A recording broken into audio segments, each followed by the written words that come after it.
সম্মানিত, শুধু এই কুরবানির দিনে ইয়াউমুন নাহারে বা 10 জিলহজে আমরা যে কুরবানি উদযাপন করব, ঈদুল আজহা উদযাপন করব, এই দিনের সবচাইতে প্রিয় আমল হচ্ছে আল্লাহ তাআলার কাছে পশু জবাই করে, যেটা আমরা বলেছি ইব্রাহিম আলাইহিস সালামের সেই ঘটনার, সেই দৃশ্যায়নের পুনরাবৃত্তি। আল্লাহ তাআলা সেটা দেখতে চান।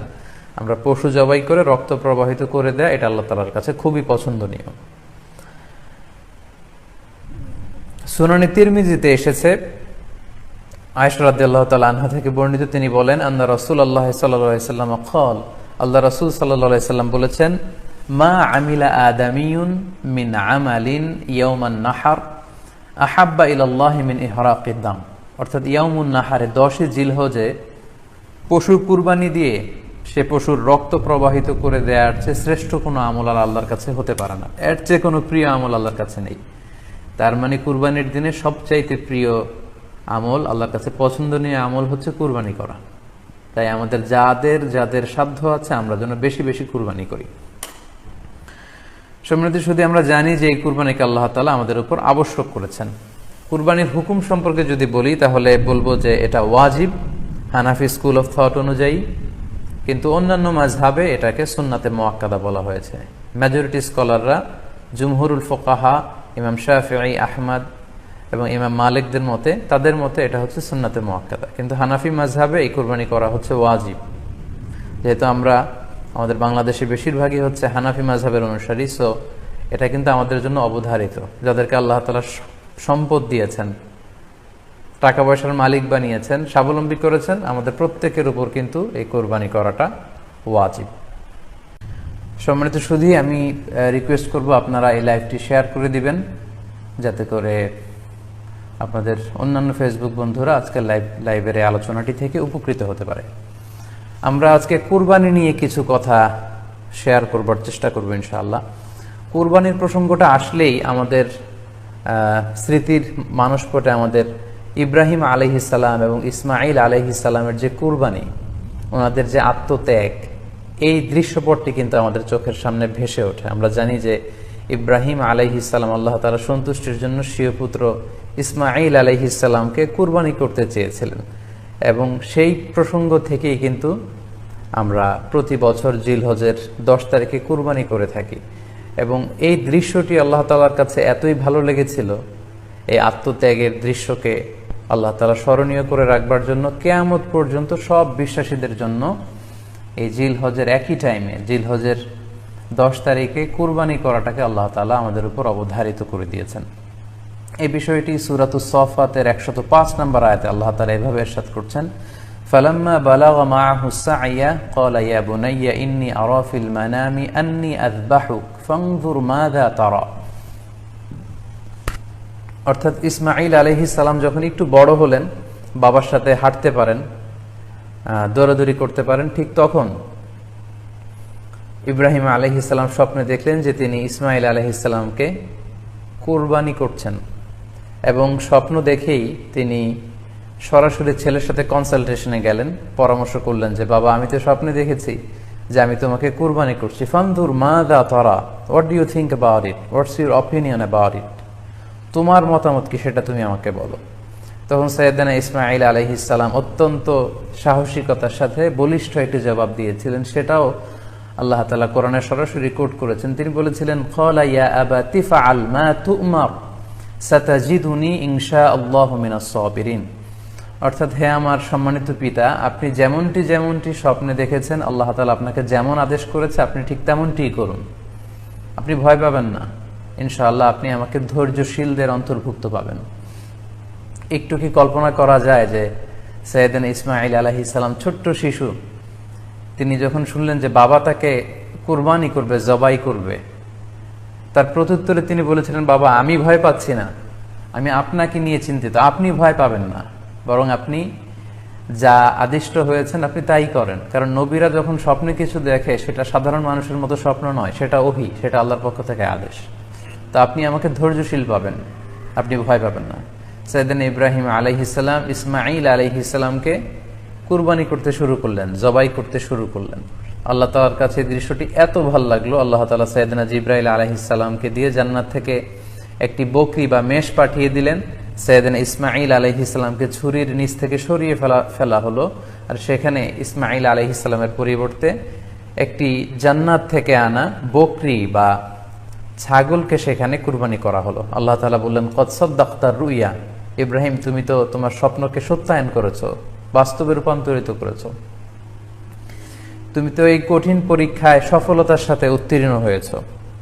সাইয়েদনা ইব্রাহিম আলাইহিস সালাম পরীক্ষায় উত্তীর্ণ হলেন এবং বাপ বেটার এই দৃশ্যায়নটি আল্লাহ তাআলার কাছে এত ভালো লেগেছে, আরশের উপর থেকে আল্লাহ তাআলা এত পছন্দ করেছেন ওনাদের স্যাক্রিফাইসকে, কুরবানিকে, কিয়ামত পর্যন্ত আমরাও যাতে কুরবানি করি আল্লাহ তাআলা আমাদের জন্য এটাকে অবধারিত করে দিয়েছেন। সম্মানিত শুধু এখানে আমাদের জন্য সবচেয়ে বড় যে শিক্ষণীয় বিষয় সেটি হচ্ছে সাইয়েদনা ইব্রাহিম আলাইহিস সালামের ঔরসে যখন ইসমাঈল আলাইহিস সালাম আসে তখন তাফসীর এসেছে ইব্রাহিম আলাইহিস সালামের বয়স ছিল 86 বছর। Could you imagine that? 86 বছর বয়সে যখন একটা সন্তান আল্লাহ তাআলা ওনাকে দান করলেন, আল্লাহ তাআলা বললেন যে সেই সন্তানকে তুমি জবাই করো।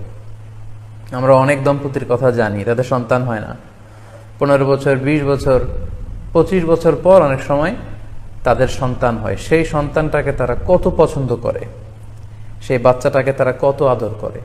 তো 86 বছর বয়সে আল্লাহ তাআলা ইসমাঈল আলাইহিস সালামকে দান করেছিলেন। এই আদরের সন্তানটাকে আল্লাহ তাআলা বলেন তুমি কুরবানি করো। কারণ এই বয়স্ক অবস্থায় যখন ইব্রাহিম আলাইহিস সালাম ইসমাঈল আলাইহিস সালামকে পেয়েছিলেন তখন তিনি হৃদয়টাকে উজাড় করে দিয়ে নিজের ছেলেটাকে ভালোবাসতে শুরু করলেন এবং হৃদয়ের ভালোবাসার জায়গাটার মধ্যে যে সিংহাসন, সেই সিংহাসনে তিনি ইসমাঈলকে বসিয়েছিলেন। আল্লাহ তাআলা চেয়েছিলেন যে ইসমাঈলকে সেখান থেকে সরিয়ে ওই ভালোবাসার সিংহাসনের জায়গাটাতে তুমি যেন আল্লাহ তাআলাকে স্থান দাও, এবং সেই পরীক্ষাটাই তিনি বেসিক্যালি সাইয়েদনা ইব্রাহিম আলাইহিস সালামের কাছ থেকে করেছিলেন এবং সেই পরীক্ষায় সাইয়েদনা ইব্রাহিম আলাইহিস সালাম সফলতার সাথে উত্তীর্ণ হয়েছিলেন। অর্থাৎ আল্লাহ চেয়েছিলেন যে তোমার হৃদয়ের ভালোবাসার সবচাইতে বড় জায়গাটা হচ্ছে ইসমাঈলের, তোমার পুরো হৃদয়টা জুড়ে আছে ইসমাঈল।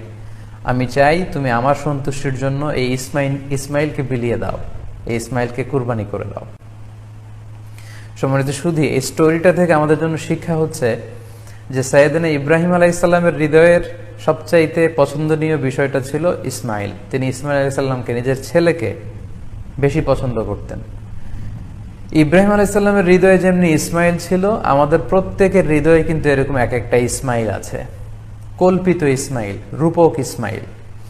আমাদের কারো হৃদয়ের ইসমাঈল হচ্ছে আমাদের টাকা পয়সা, আমাদের কারো হৃদয়ের ইসমাঈল হচ্ছে আমার ব্যাংক ব্যালেন্স, আমাদের কারো হৃদয়ের ইসমাঈল হচ্ছে আমার দামি গাড়ি, আমাদের কারো হৃদয়ের ইসমাঈল হচ্ছে আমার দামি গাড়ি, আমাদের কারো হৃদয়ের ইসমাঈল হচ্ছে আমাদের যশ, খ্যাতি, আমাদের ক্ষমতা, প্রতিপত্তি, এগুলো।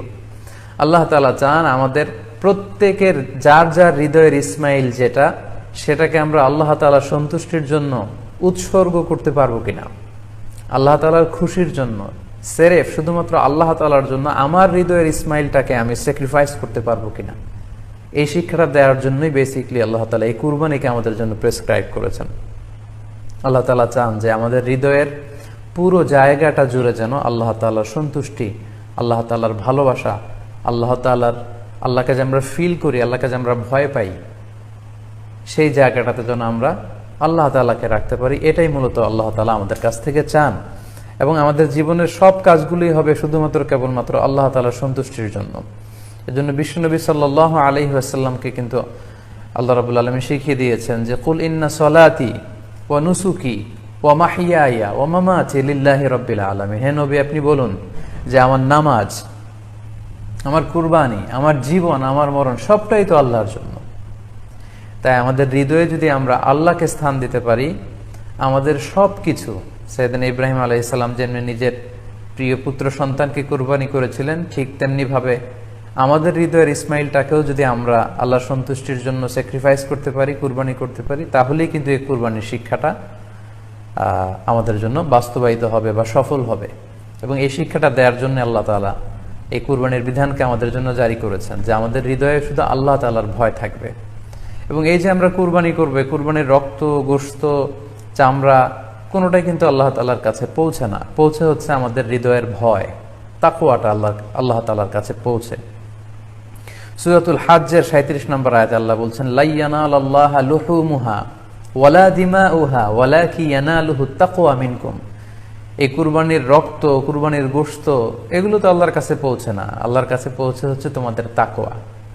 আমরা কতটা ইখলাসের সাথে, কতটা আন্তরিকতার সাথে, কতটা আনুগত্যের সাথে আমাদের সম্পদ, আমাদের নিজেদেরকে আমরা আল্লাহর কাছে সোপর্দ করতে পেরেছি, আমরা কতটা আল্লাহর সমর্পিত বান্দা হতে পেরেছি, এটাই হচ্ছে এই কুরবানির শিক্ষা, যেটা সাইয়েদনা ইব্রাহিম আলাইহিস সালাম গোটা বিশ্ববাসীর জন্য নিদর্শন এই ঘটনার মধ্য দিয়ে কিন্তু আমাদের জন্য রেখে গিয়েছেন। তাই আমরা এই কুরবানির মধ্য দিয়ে এটা যেন ফিল করি যে আমাদের সবটুকুন আমরা আল্লাহর জন্য বিলিয়ে দিতে প্রস্তুত আছি।